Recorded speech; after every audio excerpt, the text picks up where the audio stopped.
Well, if you're just tuning in, the Bears blew another game and lost it in indescribable fashion. Let's discuss. It's Sports Talk Chicago here with Jon Zaghloul. Appreciate everybody tuning in. Hit up our great affiliates at the top of your screen. We air on them weekly. WKAN 105.5 The Ticket, ACTV, JED-TV, WJOB, and Cities 92.9 Talk FM. I'm Jon Zaghloul. John Meadows is directing and producing.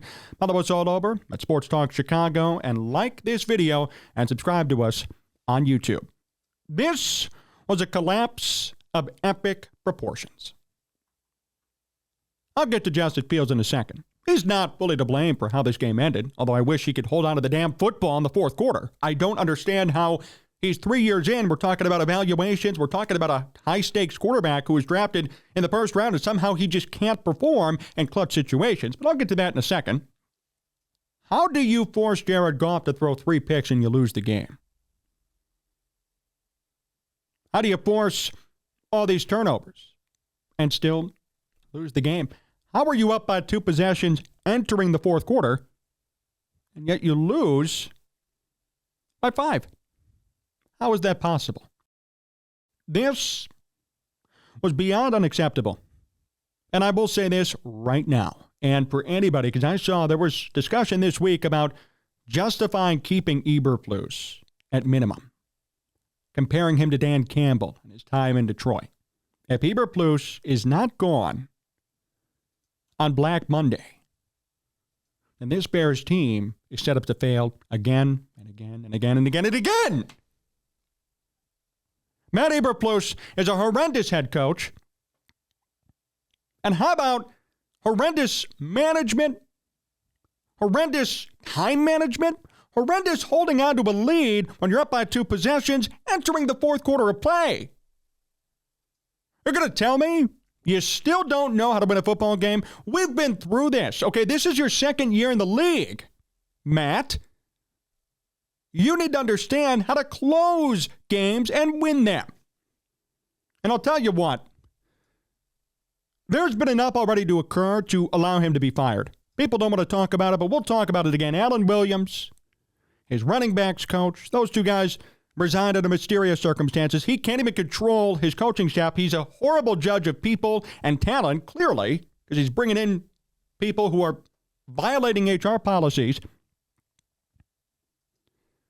He has the worst record in Bears history. And now, even now, when they were up by 2 possessions, when they were about to upset the Detroit Lions at their home on the road, they blow it like this.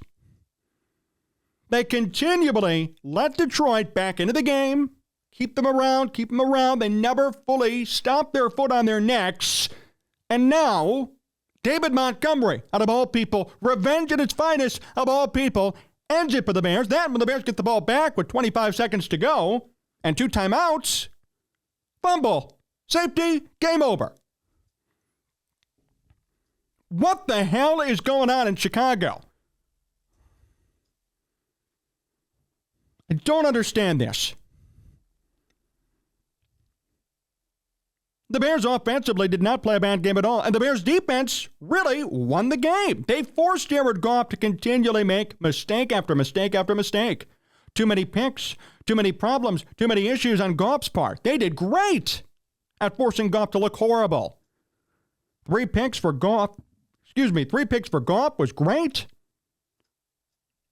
You know, they were really doing a good job at keeping them in check offensively. You're facing one of the best offenses in football. And you as a team did a great job running and passing even. Fields did okay passing, I should say. He did fine. But he ran for 100. Herbert, Johnson, Foreman all got some good yardage. DJ Moore had a good game too. And in terms of time of possession, the Bears had 50 minutes of holding on to the football. How do you fall like this? How do you fall in this fashion? I mean, this was probably one of the worst collapses I've ever seen the Bears commit. And I know I maybe haven't been around long, but I'll tell you what, this was pretty damn pathetic. You're up by 12, 13 points entering the fourth quarter, and little by little, it seemed as if they wanted to lose. It seemed as if they didn't want to win. Their play calling reflected it, and then late, when they had one last chance, Classic Justin Fields can't hold on to the football. And I'm not going to blame Justin in full. Here's what I actually want to go after today a little bit too. Darnell Wright. We're all talking about Darnell Wright being such a great player. PFF rates him like this. He sucks. Okay, now I know he's a rookie. He has time to develop and time to turn it around, but I'll tell you what, on that fumble from Fields, Darnell Wright got beat again. He had a couple of penalties today, too. Jalen Johnson dropped like 3 interceptions, Mr. Big-Time Moneybags. I mean, all of these players who have hype, all of these players who are artificially hyped by either the Bears, the fans, or both, really don't have much to say or much to do. It's artificial hype. It's artificial hype. And Fields, and I'm going to say it, I don't care what anybody says, he's not a fourth quarter quarterback. And that's okay if your team was amazing and you didn't even need to worry about the fourth quarter. The fact is, no matter what team you are, unless you're like some steamrolling giant behemoth of a football team, you need a clutch quarterback in the fourth quarter. And time again, and I can't believe people are still failing to see this. I mean, it's really unbelievable. Really unbelievable. Fields fumbled again. Fields was in the fourth quarter, fumbled it again. I mean, you got to be kidding me. You got to be kidding me. You know? I don't care what anybody says. I don't care how people feel. It's a fact. It's the truth, okay? You got to hold on to the football in the fourth quarter. I'm not saying they would have won, and I even said I'm not blaming Fields for this loss, but dude, fourth quarter, down by a possession, you got the ball with 30 seconds left, and that's another fumble, another turnover that turned into a safety. It just can't be happening. And everybody can say what they want. I'm not going to be blasted for it. So be it. Whatever. You know what? You got to hold on to the damn football. Got to hold on to the football. Okay? That's simple. We did the same thing when we talked about Mitch. Mitch actually had a similar, I don't know if anybody remembers Mitch in, 2020 against the Lions where they were winning, then they were losing at the end, and Mitch had to make a play. He lost a ball, caused a fumble, was picked up, scoop, scored, touchdown in the fourth quarter, Lions won, right? Everybody crapped on him.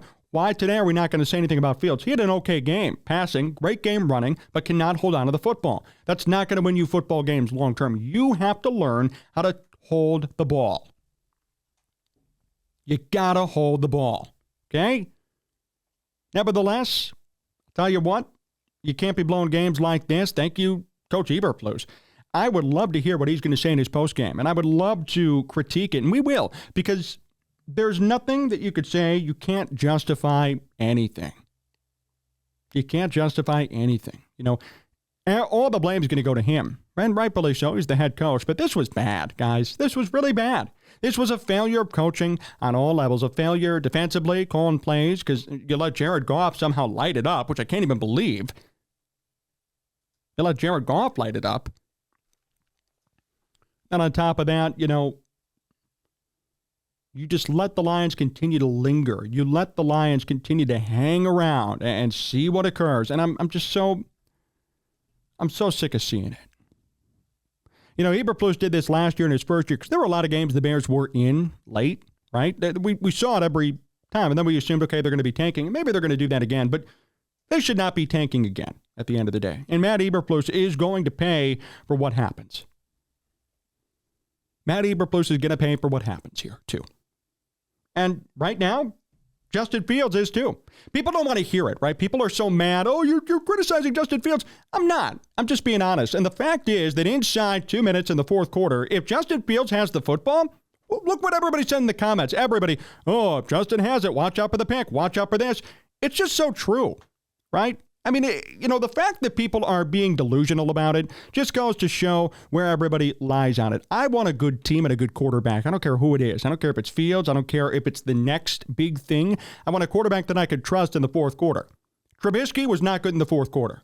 And now Fields is not good in the fourth quarter, right? It's true. Mitch was not great in the fourth quarter. He was great when he had a lead and had time, things of that nature, right? So it's the same thing here for Fields. The fact that we're this far in and we consistently see Fields just crapping the bed in the fourth quarter, that's not good either. It's not. People don't want to hear it, but it's not good. Oh, gosh, what a horrible game. Am I surprised? A little bit, because I'm a moron and thought that maybe it was going to work out a little bit better. The Bears were up and it was looking good, but I'll tell you what, no, this isn't it. This was a really bad performance. team-wise in terms of the fourth quarter. Similar to the Broncos game. Everybody, the Broncos game was great. Fields looked great. All this stuff went well. And yet they lost, and they turned the ball over 3 times in the fourth quarter in that game. And the Broncos came all the way back. All the way back. And it's ridiculous.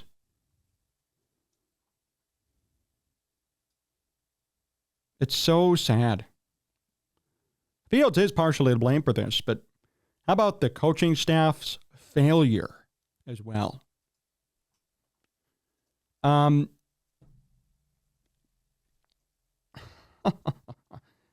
This is just how it goes, I guess, right?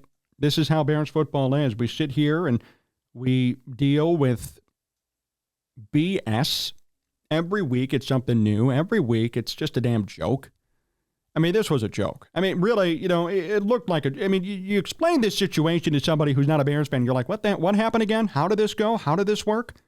Wait, you guys were winning by 2 possessions, and then you let the other team back in, then you were losing with 20 seconds to go, then your QB fumbled, which turned into a safety?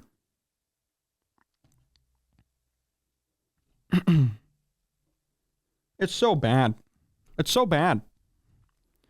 And this team, once more, is not getting it done.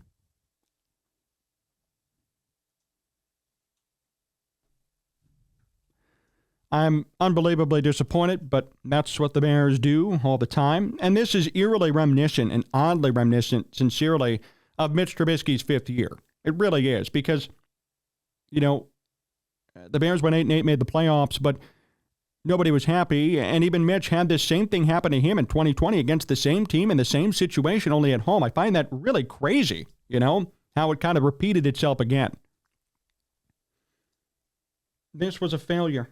And here's the weird thing. You're going to look at the stats. If somebody didn't watch this game and say, how did the Bears lose? They played great. They dominated. And they did for 2.5, 3 quarters, maybe, generously speaking. But when you let an elite team continue to come back, and when you don't take advantage off of turnovers, right? When you force 3 picks, and at the end of the day, you score nothing off those 3 picks, what do you expect to occur? You expect to win? No. So everybody failed.